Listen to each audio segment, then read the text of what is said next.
Учурда Ош облусуна 70-тен ашуун улуттун өкүлдөрү жашайт. Мына ошол улуттардын ынтымагын бекемдөө максатында эл дөөлөтү энетүл атты фестиваль уюштурулду. Иш-чара 21 февраль бүткүл дүйнөлүк тил күнүнө карата уюштурулуп, катышуучулар бир нече багыт боюнча катышып, жеңүүчүлөр аныкталган. Кабарчыбыз Дурусбек Акылбек уулу да бул иш-чарага күбө болгон. Фестивалдын алгачкы бөлүгү ар улуттун өздүк баалуулуктарын чагылдырган көргөзмөлөрү менен башталды. Мында негизинен улуттук азык-түлүктөр, кийим-кечектер коюлган. Аталган фестиваль Ош мамлекеттик университети, Кыргызстан элдеринин ассамблеясынын Оштогу өкүлчүлүгү жана Ош шаардык мэриясы тарабынан уюштурулган. Бүгүн биз финалдык концерт программасы тартып атабыз. Буга чейин биздеги 10 факультетте ошол тилдерди окуткан, өзбек тилин, түрк тилин, кытай тилин, испан тилин, англис тилин, немис тилин үйрөткөн бир топ тилдерди окуган факультеттерде факультеттик деңгээлдеги биринчи туру өткөрүлгөн. Биз ошол жерден атайын түзүлгөн комиссия тандап алып, ошол мыктыларын бүгүн ушул жерде финалдык фестивалды жыйынтыктап атабыз. Бүгүнкү иш-чараны Ош шаардык мэриясы, экинчи Кыргызстан элдеринин ассамблеясынын Ош бөлүмү, Ош мамлекеттик университети биргелешип өткөрүп атат. Биргеликте өткөрүп атабыз. Ошон үчүн орундарды биринчи кезекте Ош мамлекеттик университети камсыздаган, андан сырткары мэриянын дагы сыйлыктары бар. Ал эми бүгүн аталган фестивалдын финалдык баскычы орун алды. Бул фестивалды көрүү үчүн катышкан студенттердин ата-энелери да келип, көрүп гана тим болбостон жардамдарды да көрсөтүшкөн. Ошондой эле көрүүчүлөр катышуучулардын аткаруучулук деңгээли жана сахнада өздөрүн алып жүрүү маданияты да мыкты экендигин билдиришет.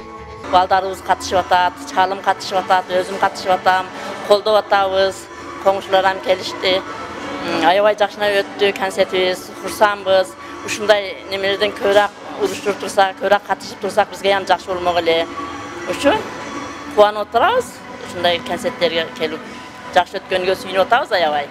Ар бир факультеттен ушундай бир таланттуу жаш балдар кыздар чыккан экен. Булардын талантын аябай таң берип атам. Ушундай сонун ырдагандар бар экен. Бийлегендер индийский бийди көрүп, андан таң калдык.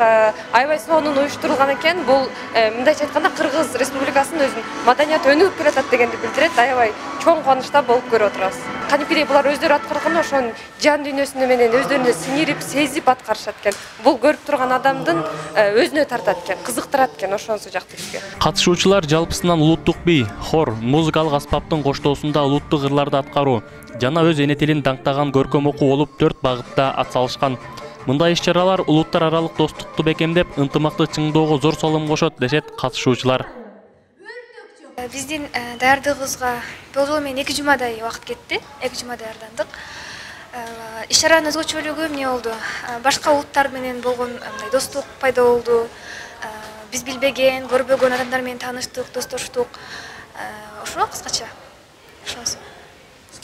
Негизинен 21 февраль бул дүйнөлүк тилдер күнүнө байланыштуу биз аябай катуу даярдандык. 2 жумалап бири-бирибизди урушуп кайдымкыдай.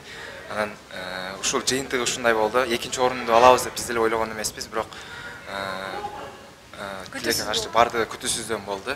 Иш-чаранын соңунда фестивалды мыкты деңгээлде уюштургандыгы үчүн Ош мэриясынын атынан окуу жай жааматына ыраазычылык айтылды.